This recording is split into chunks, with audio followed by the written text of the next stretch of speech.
Good evening and welcome back to the Georgia Show. Todd Wood is on assignment this evening. I'm Bill Quinn. So we will press on and we will look forward to seeing Todd on the next show. And you can see Todd each morning from 10 till noon on the Skiff on the CDM channel, on Rumble, and on X. So this evening we're going to talk about some things happening at the national level, along with some of the campaign movement going on here in Georgia and some other things here in Georgia. But there are it continues to be sort of what appears to be chaos, but then appears to play out in kind of interesting ways. And we're going to talk about that. So here's one question. With as many things going wrong, how bad do things get until we fix them? Well, that's going to be one of the key questions that we will ponder in the coming weeks and months, we think. So before we get going this evening, let's hear from one of our sponsors, David Cross. I'm David Cross, and you may know me from my election integrity work, but I also own U.S. Asset Management, an investment advisory practice. I've been an advisor for nearly 30 years, and one of the questions I get asked most frequently is, do I have enough money relative to other people my age? And while that's an interesting question, it's also the wrong question. The right question is do you have enough money to sustain your lifestyle for the rest of your life? This is a question you should know the answer to. This is what we do. Check us out at us-am.com and look for our big, proud American Eagle logo.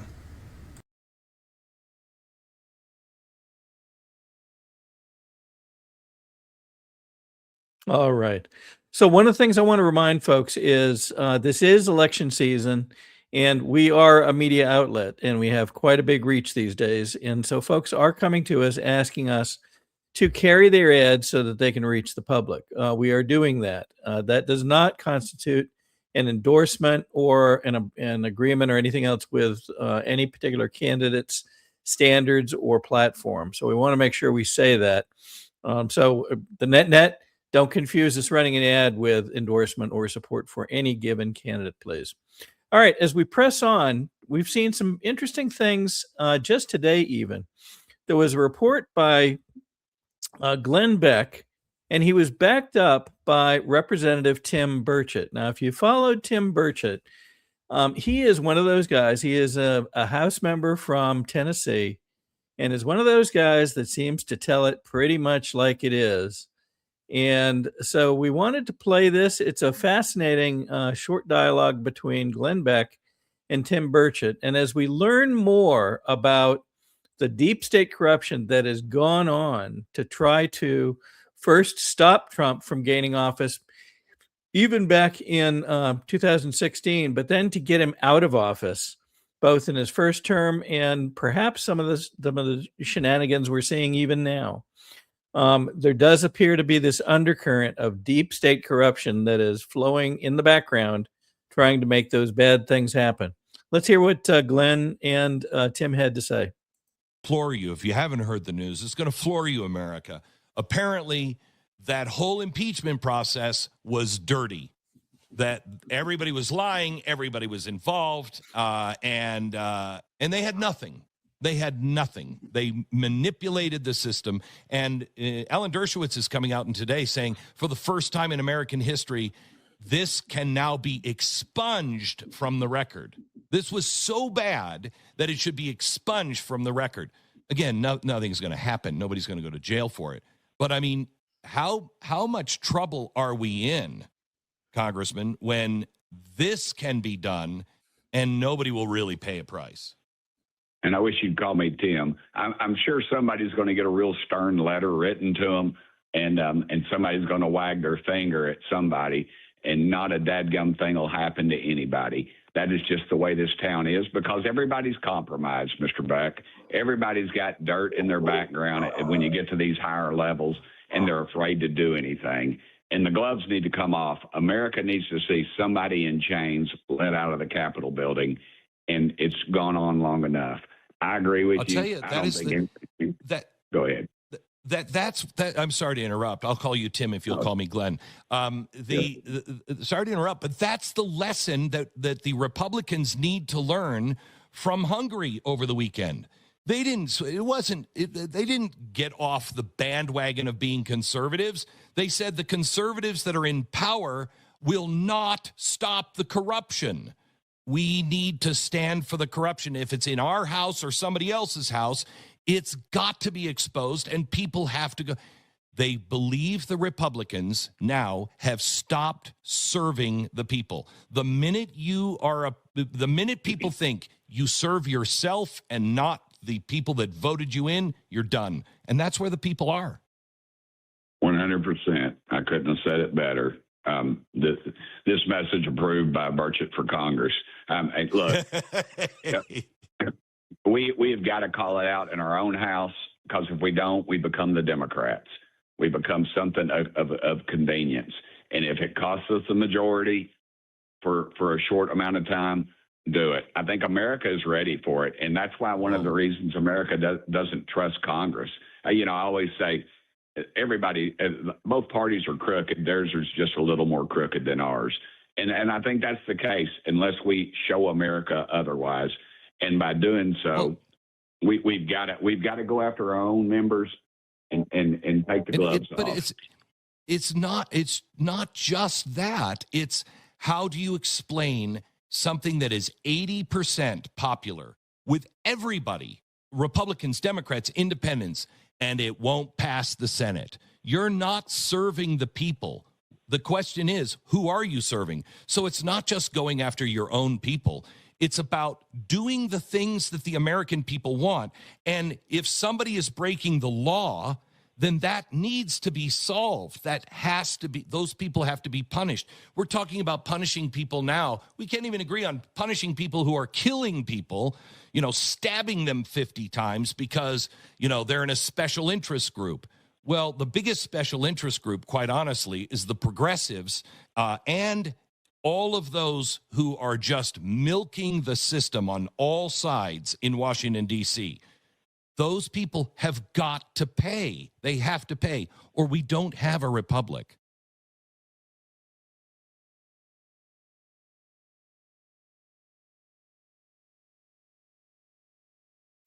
Those comments should ring especially true to folks here in Georgia.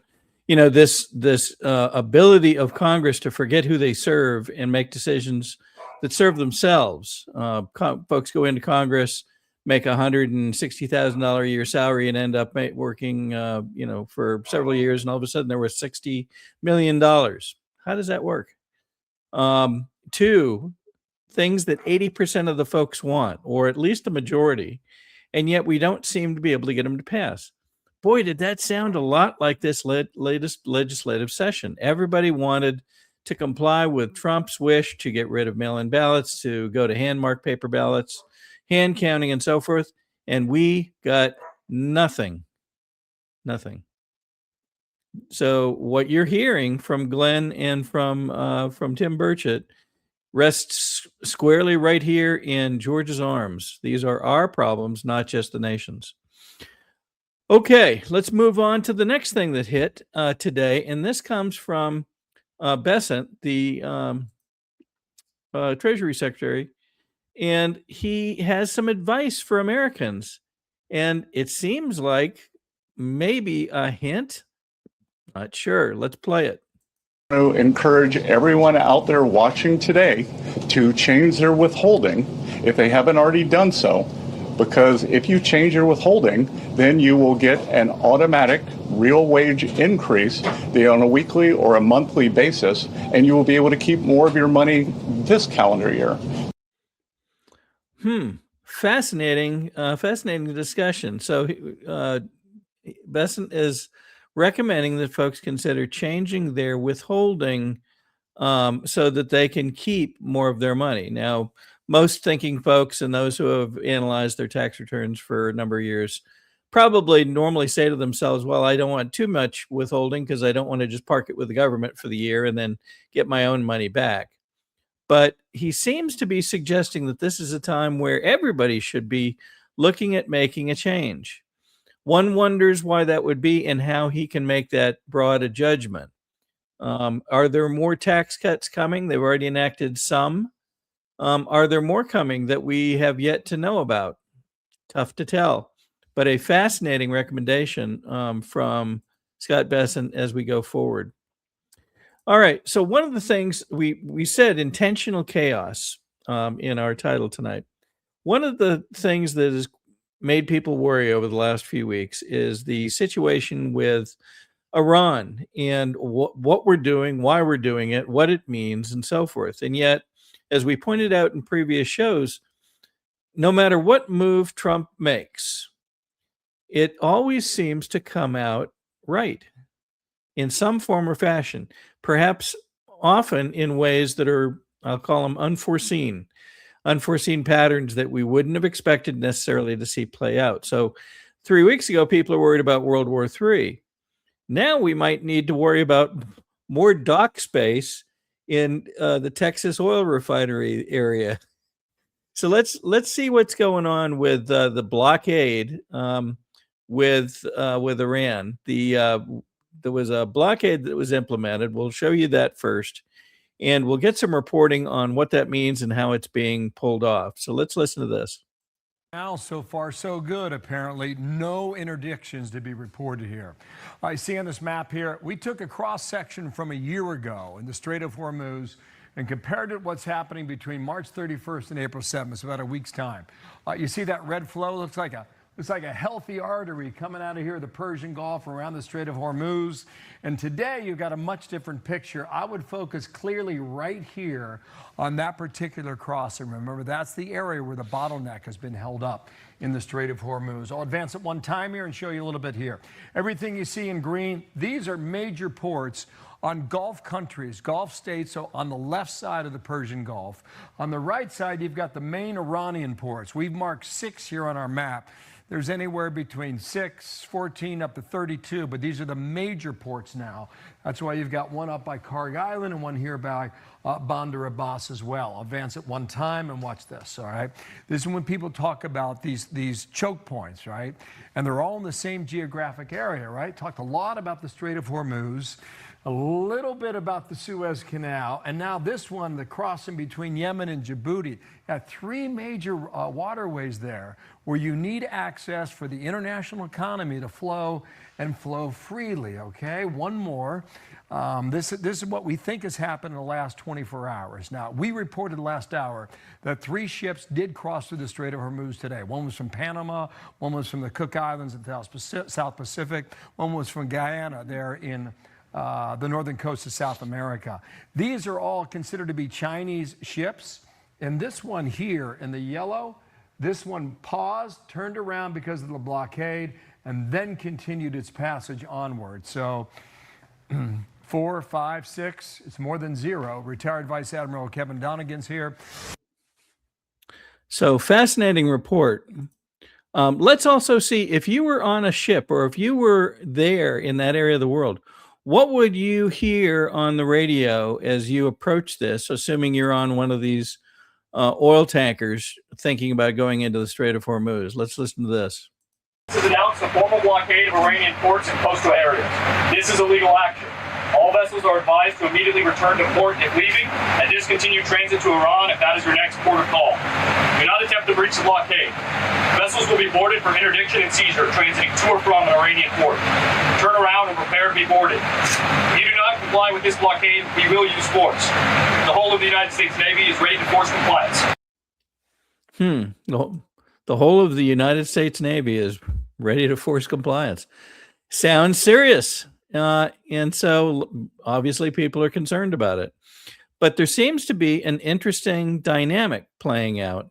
Let me first show this report, also from Fox News, regarding a dynamic that many, I think, had not necessarily foreseen.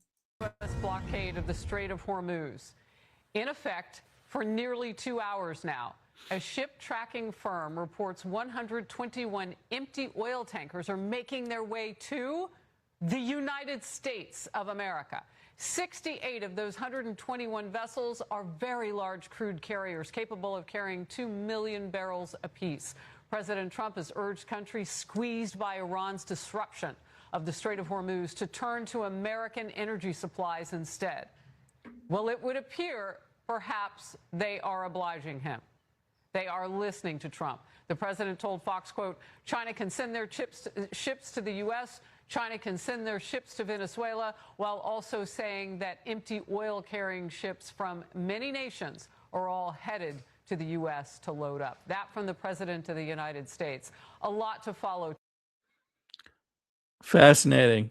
And here is a poll from one of the marine tracking applications that shows just how many ships, not just from the Strait of Hormuz and so forth, but from others, are going. And look where they're going. They're going straight through the Gulf of America, and many are going to the coast of Texas. Why? We presume perhaps to do with oil. So a fascinating outcome, and we will see how this plays out in the coming days.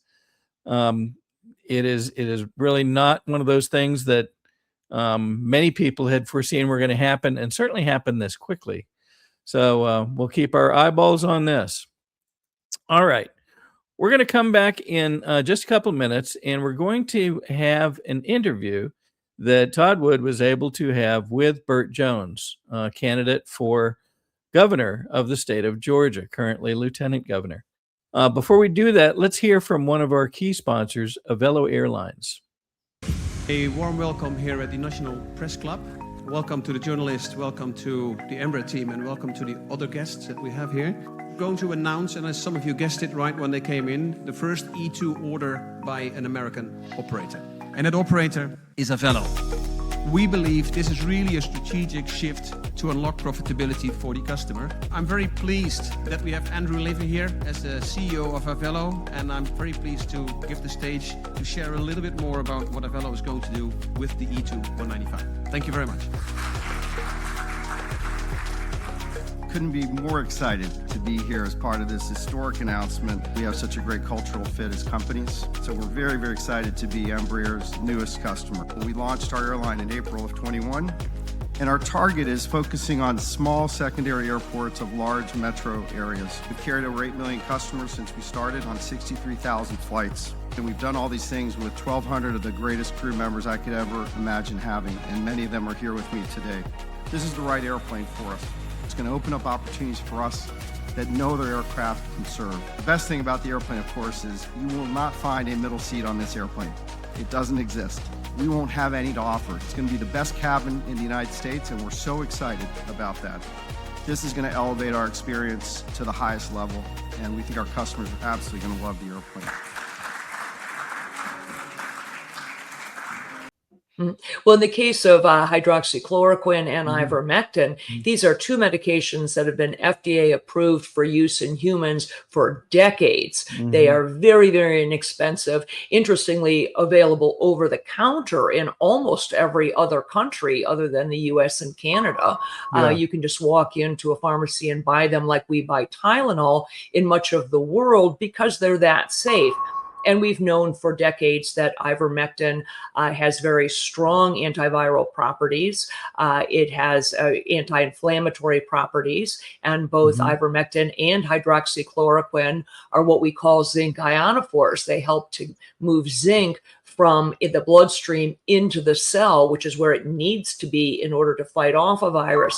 So lots of application for these, and we have every reason to believe that those drugs also will likely have some efficacy against H5N1 or a number of other respiratory viruses that we may meet down the road. Okay, welcome back. So again, we had the opportunity, Todd had the opportunity to sit with Lieutenant Governor Burt Jones and hear his current views. Now we're approaching the beginnings of early voting in the next week and a half, I think, for the primary. This will be interesting, and of course, there is a significant fight going on between Burt Jones and Rick Jackson, the latecomer candidate, I guess we'll call him. And so we will see what Todd was able to garner from his conversation with Burt. Let's listen. He's ready. Lieutenant Governor Jones, thanks for coming on. Hey, Todd, how you doing, man? Good to be with you. Thank you very much. I know you're extremely busy. Your staff tells me that, but so I really appreciate you carving out some time to speak with us here on the skiff.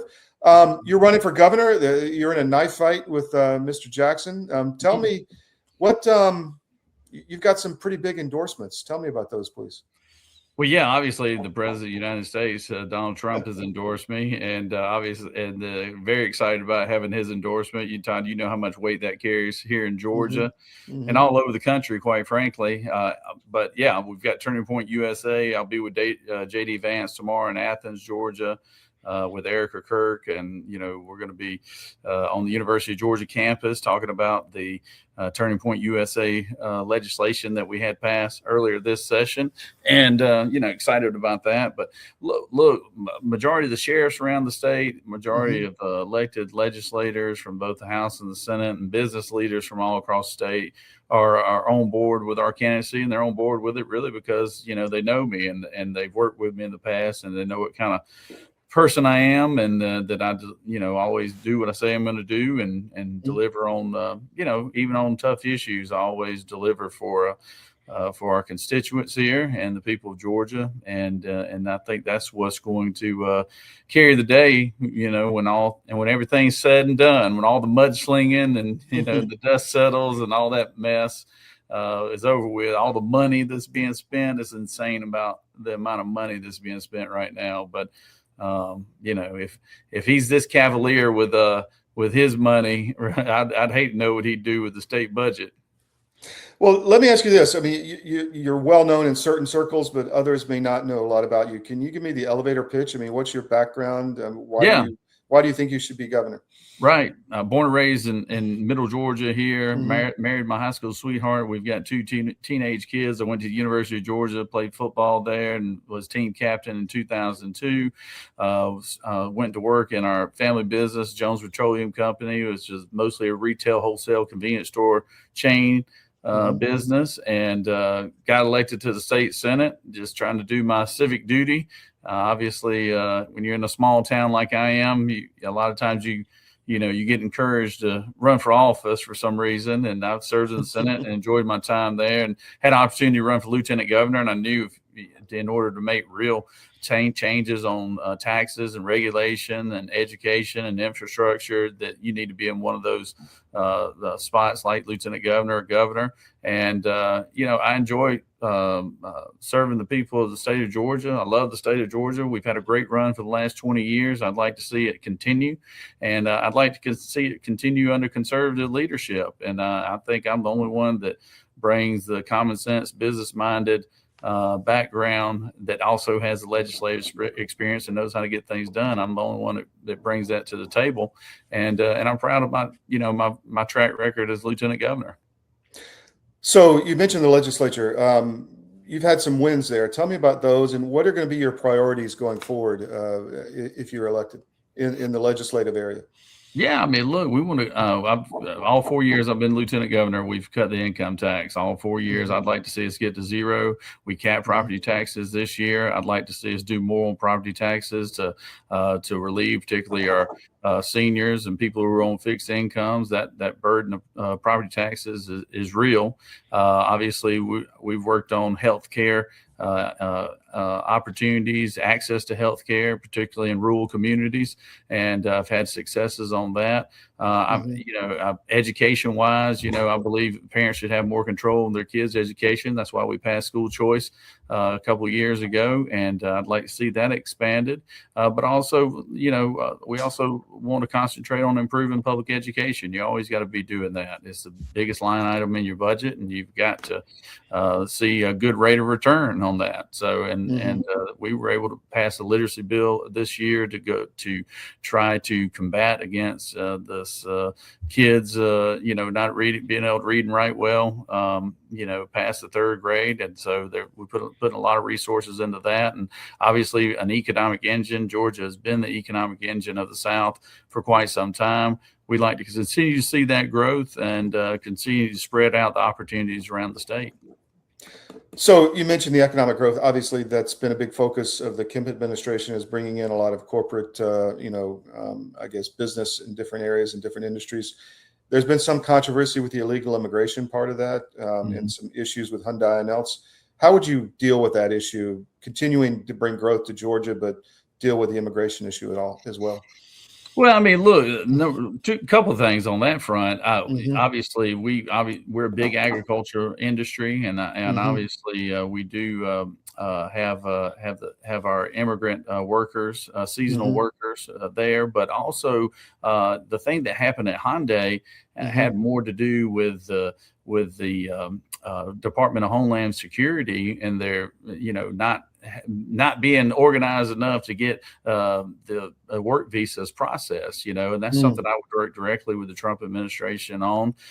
We've talked about it before in the past. The illegal. Obviously, we want to get all people who came here illegally out of this country, but we also want to make the process where you have when you need seasonal workers, like what happened at Hyundai, we need to have that a better streamlined than what it is currently. And that's just a bureaucratic entity that's gotten so big that it barely can even operate itself. And this administration realizes that, and they're steady working on it. Well, the Koreans are big into shipbuilding, and the Trump I was just reading they're putting out a budget of close to $40 billion for 34 new U.S. Navy ships. The Gulf Coast down in Mississippi area is a big shipbuilding area, but Savannah is a huge port. Do you see that? And Korean builds a lot of ships, as I said. So you have those relationships. Do you think you could bring into some shipbuilding into Georgia on the coast? Well, yeah, obviously we have a great working relationship with South Korea. They're great partners to the United States, and they have made some significant investments here in the States. We welcome anybody who wants to invest in America first and invest in Georgia first. Obviously, we welcome those opportunities. The Georgia ports is something that does not get talked about enough as being a huge economic engine for the state of Georgia and for this region of the country, quite frankly. And so we're all the time looking at new ways for us to lure businesses here, but also invest in what we have here currently and how we can improve the ports, where we would, instead of being in the top 5, we start ranking number 1 as far as with imports and exports. So how's the campaign going? I mean, what are you focusing on? How's your ground game looking? Ground game is great. Everywhere we go, obviously we're 2 weeks away from early voting. April 27th is early voting. So we're getting in the short rows, as we call it down south. And so you see more and more people starting to pay attention to the election. And so you're having more crowds at every event that we go to. We're crisscrossing the state, and the feedback is really good. And we feel very good about our chances, come May 19th. I feel like that we've got momentum right now, and I think these other guys have either never got out of the blocks or kind of have plateaued. So, I'd much rather be peaking now than not. Yeah, no, I hear you. I would be remiss if I didn't let you give your side of the whole data center story. There's been a lot of controversy out there. Can you tell us what happened there, or if anything, or which story? There's been a lot of them out there, Todd. Yeah, well, that's true. That's true. I mean, I guess the gist was that you were using family connections to I don't own the data center. My father doesn't own a data center. We haven't sold any property to data centers. The property that was sold in our county belonged to a developer out of Henry County, a guy named Doug Adams, who's a friend of mine, but he's the one that sold the property. He sold it about 2 years ago, and that data center is under construction. But I'll say this about our county: they structured it with Amazon, where we're not going to have any property taxes here in this county in the next couple of years for the next 20, 25 years. So they structured it how I would encourage other communities to do it if they have one, because they're paying their share. Amazon is paying. They're going to be, like I said, adding about 3 times to the current property digest, which is going to eliminate property taxes for every homeowner here in this community, and they're going to be a great partner with our school systems, as well as try to help us get a medical facility here too as well. So so I mean, it's just a bunch of lies. I mean, it's unbelievable. They spent $20 million just absolutely lying about the fact that, like I said, don't own one, never have. Family doesn't own one, nobody sold one, but the lies that have come out of the Jackson campaign, they ought to really be ashamed of themselves. And like I said, they've tried to sue us. They've spent tens of millions of dollars on false advertisements, and really, I would just rather run on the record. I'd rather run on what I think Georgians really want to talk about. But instead, he has parachuted in here with $100 million, and he's going to tell everybody how he's about to save us all from ourselves. And I think people are realizing that this guy is a fraud, and his record speaks for itself. I mean, my goodness, he's acting like he's the Trump guy. He bankrolled Jeb Bush, he bankrolled Nikki Haley, he bankrolled Liz Cheney, who tried to impeach the president, and then he bankrolled one of the Democratic candidates for the governor, Jeff Duncan, back when he was lieutenant governor. So I mean, this guy has been everything except a MAGA conservative, and now he's trying to sell himself like that. So, like I said, it's just it's a false prophet is all I got to say. I mean, he's just he's just absolutely running a false campaign. Well, I know you don't have a lot of time, but last question: election integrity is huge for Georgia voters. Yep. What are you going to do about that? And are you going to get us to paper ballots? All those questions. Tell me what your thoughts are there. Well, we passed a paper ballots bill out of the Senate this year, and of course 2 years ago we passed a measure that would eliminate the QR codes, and the Secretary of State has still not complied with those measures. And I tell people all the time, we're not going to get what we want until we get a new Secretary of State. So good thing. I guess the silver lining about this governor's race is we'll have a new Secretary of State come in 2027. But I don't have any confidence in the machines, and I don't think a lot of the people do anymore. And I think we ought to do something like what we pass out of the Senate. We'll go to paper ballots, give counties more flexibility than what they have currently. This heavy-handed, one size fits all that Secretary of State put in place is not good, particularly for small counties. It's been expensive for them to try to keep up that equipment. And so, I would like to see us go to paper ballots, but it would have been nice if we'd have all this thing hashed out by now. If we had a Secretary of State that actually would comply with what we've passed already.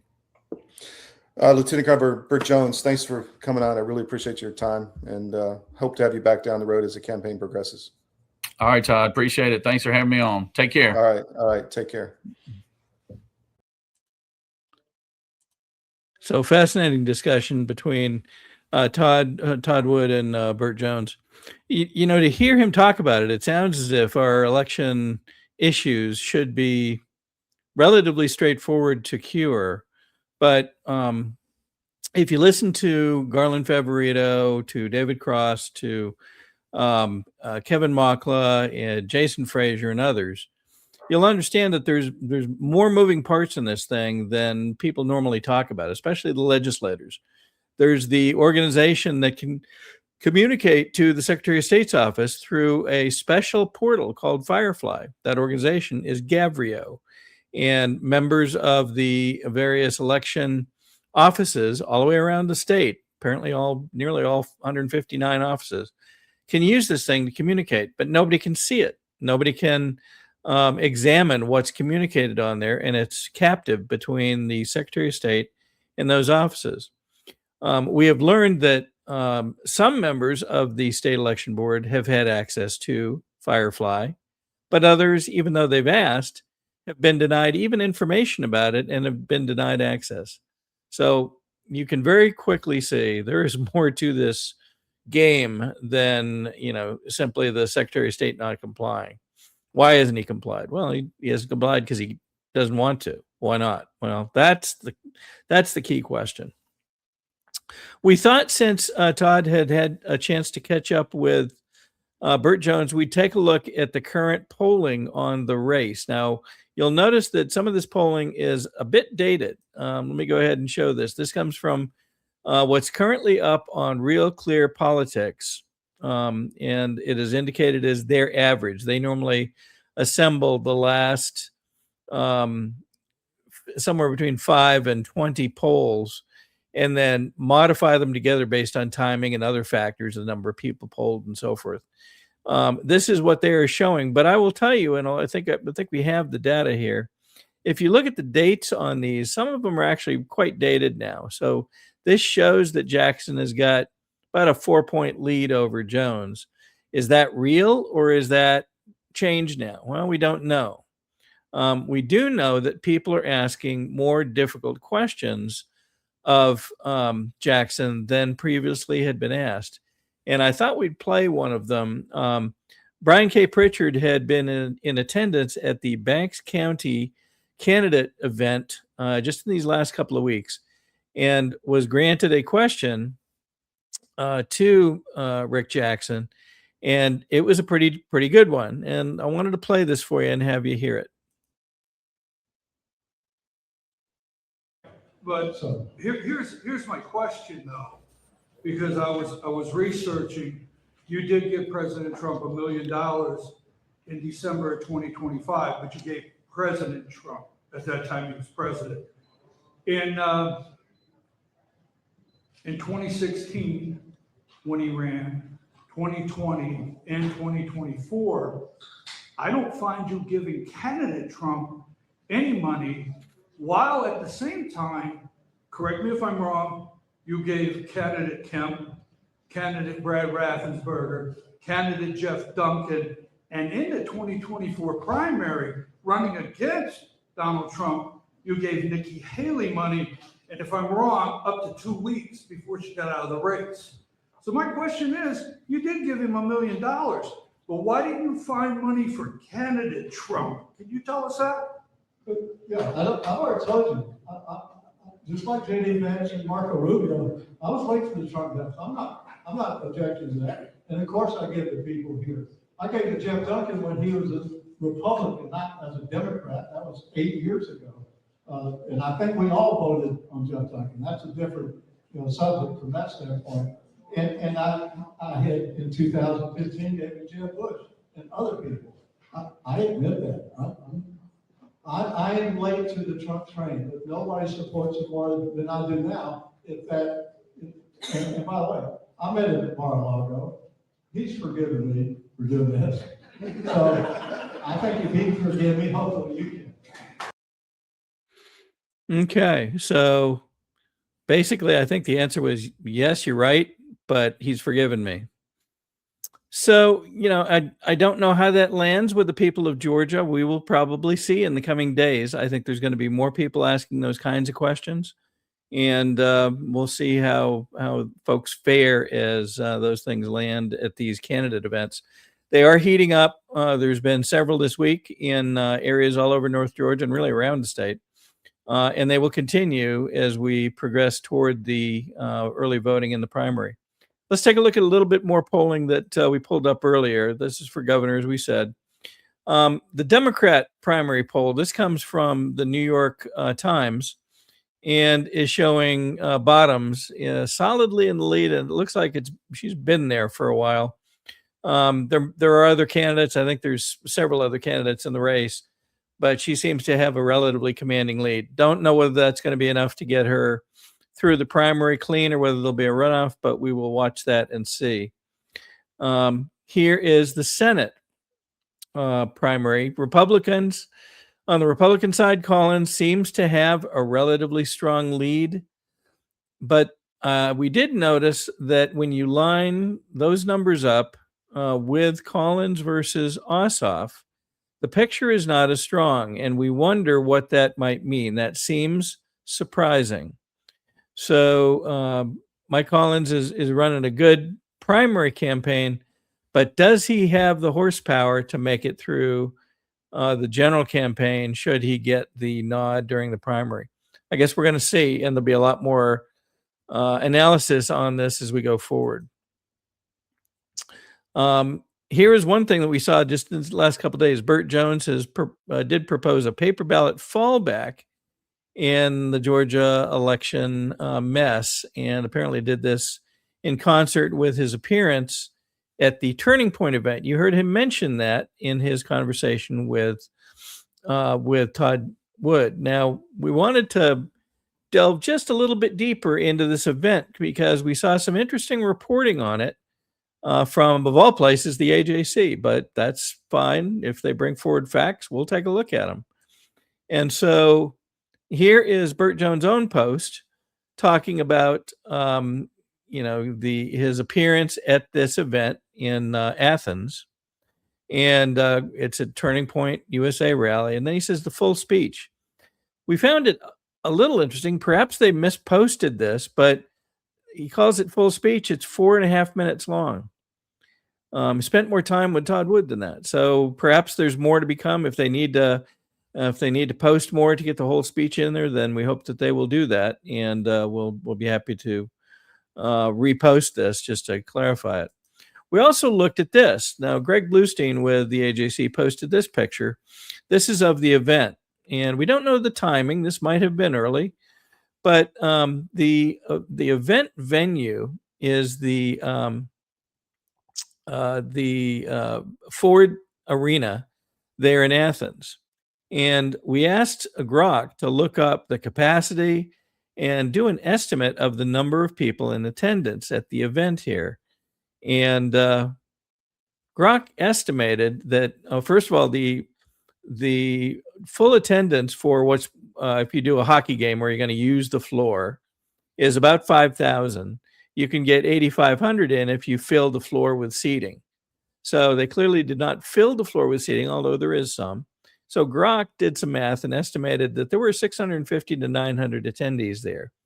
Well, it seems a little thin, very frankly, especially when you consider the appearances that Trump made, even the latest one out in Rome, where I think the estimate was nearly 1,000 people in a fairly tiny little commercial building, a commercial manufacturing building out in Rome, Georgia. So what does this mean? Well, we're not sure what it means, but we wanted to at least report what we'd found so far because we find it, a bit interesting. The other thing was Erica Kirk, who you heard Burt Jones say was coming, did not. She claimed it was because of threats. Well, was it? Well, we don't know. There has been some interesting observations, I guess we'll call them, between Erica Kirk and J.D. Vance. Don't know if there's anything there or not, but we're wondering, was it because of threats, or did they have a reasonable expectation that the turnout was not going to be so good and really didn't want to have Erica show up for a less than packed house?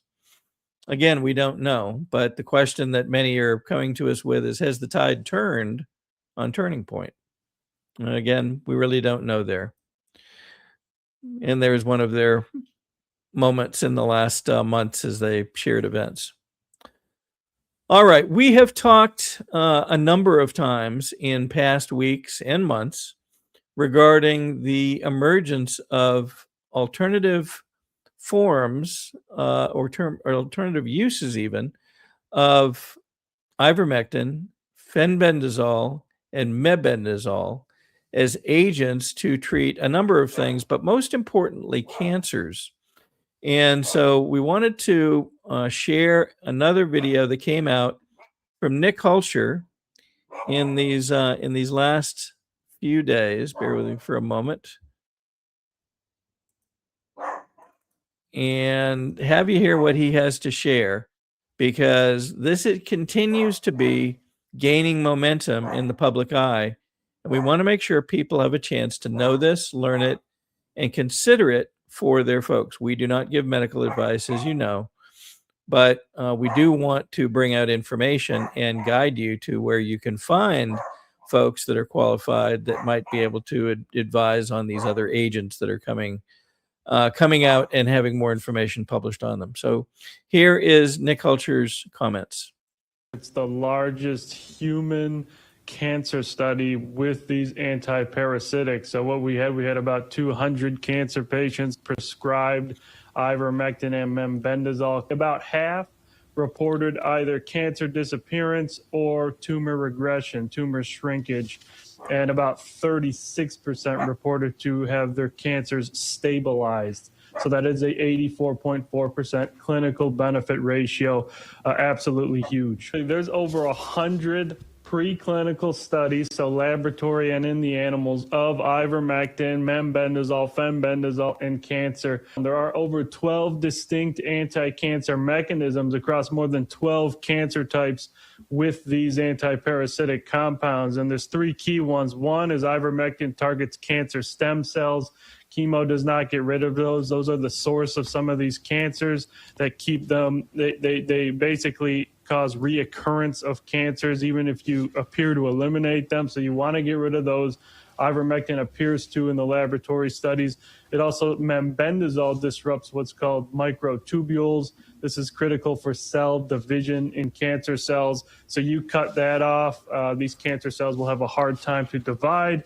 And mebendazole also inhibits glucose metabolism in cancer cells, which cancers love to feed on glucose. They love sugar. You cut off their ability to uptake the sugar, they're going to have a hard time to propagate in the body. So we have very promising preclinical mechanisms explaining why we saw such a positive clinical benefit ratio in the human data.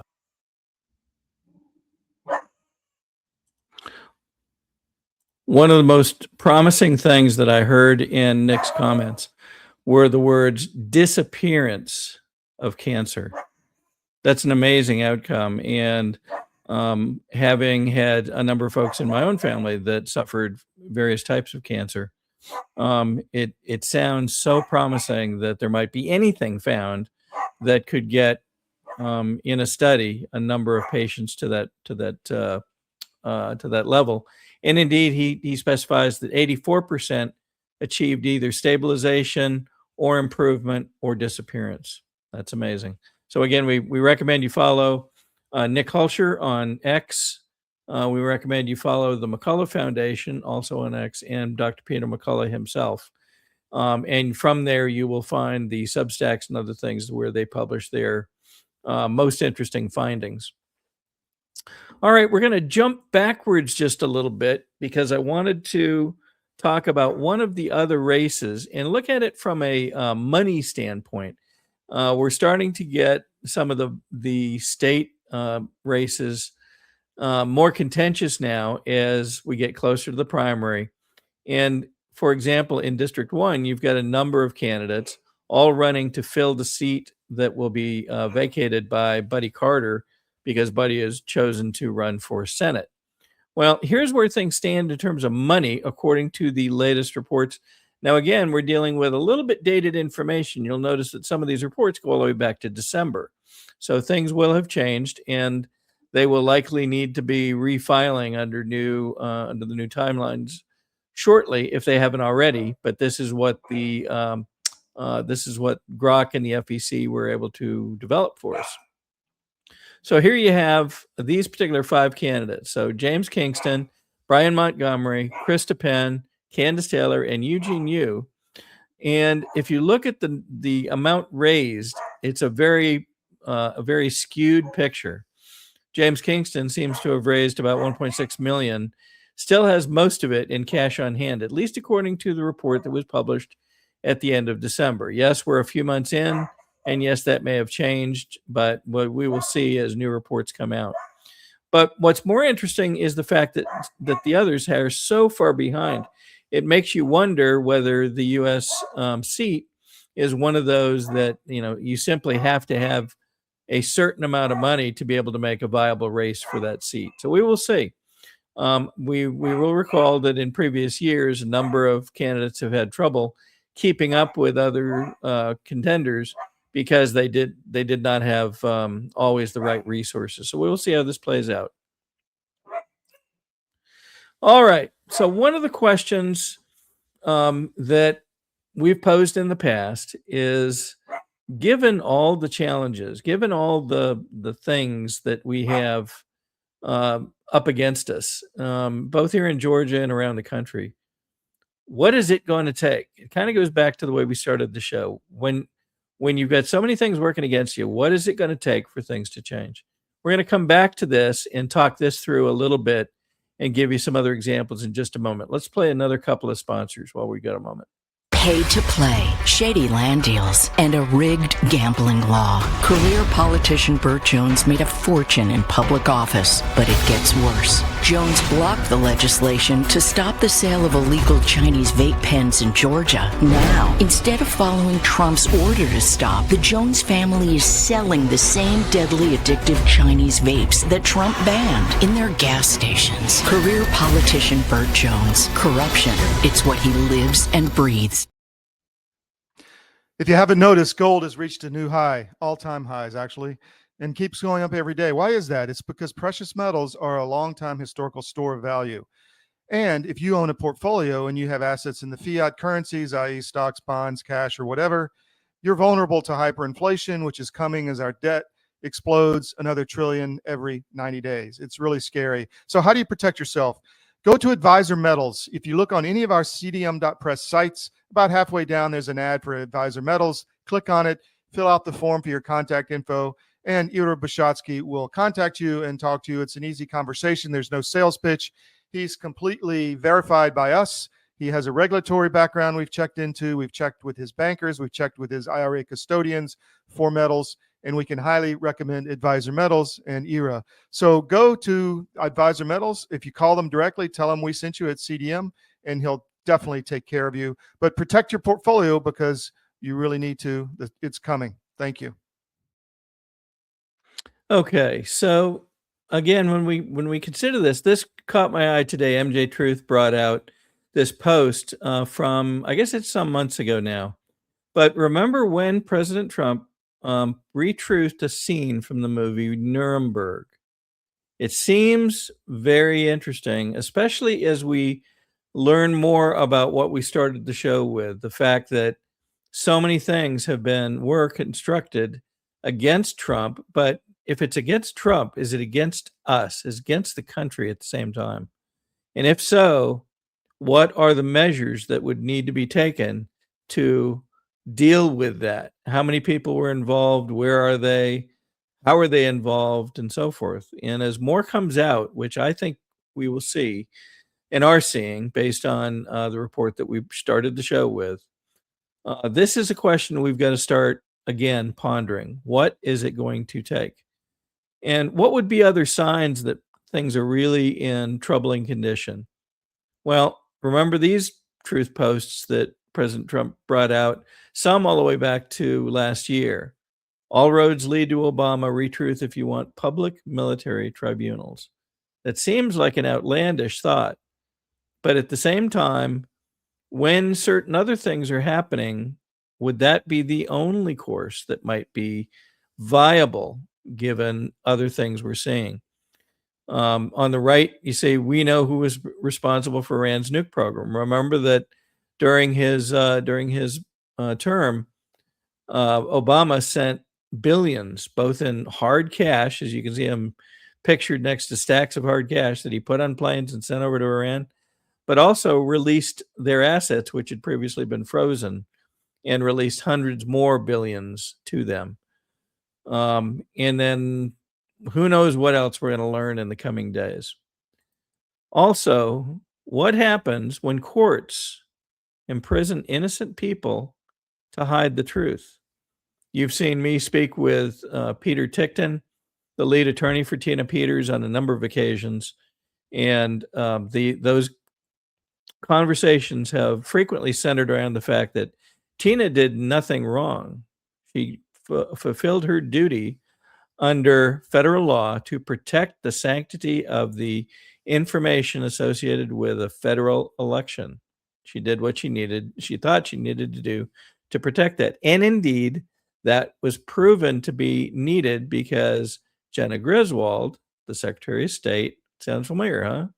of Colorado ordered that the systems be administered a update, if you will, from Dominion Voting, and that update caused certain data to disappear. That data disappearing is against federal law. So who broke the law? So when the courts imprison innocent people to hide the truth, what's it going to take?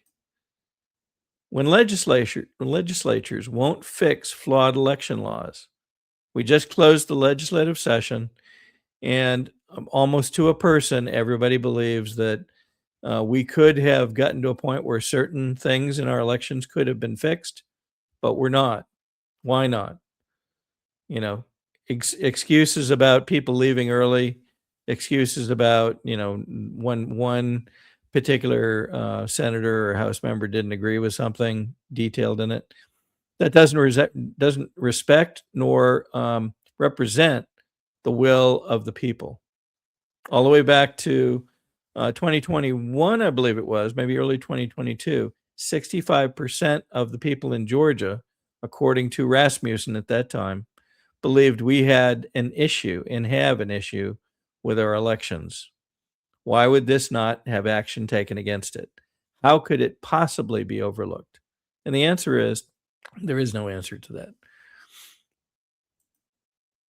When Congress worries more about other countries than they do about you and me and us. Here's Rich McCormick having flown around the world to, shake the hand of Zelensky, when Zelensky is the guy who's, shuttering churches, causing the deaths of hundreds of thousands, maybe millions of Ukrainians, imprisoning priests. Why is that necessary? Why is that the important thing to do? So how bad do things have to get until we fix them? No, we don't know. Oh, pardon me. A little bit before the show, Il Donaldo Trumpo, one of my favorite accounts, posted this, and often comes up with fascinating things to put some lightness around what's going on. And post this: we control the straight now. So I thought we'd end the show with this. We'll be back with you again on Sunday at 2 p.m. You can see Todd Wood on the Skiff each weekday morning between 10 and noon. And we will continue to bring you truth where we find it, no matter what it means. So thanks very much for being with us. We'll see you next time.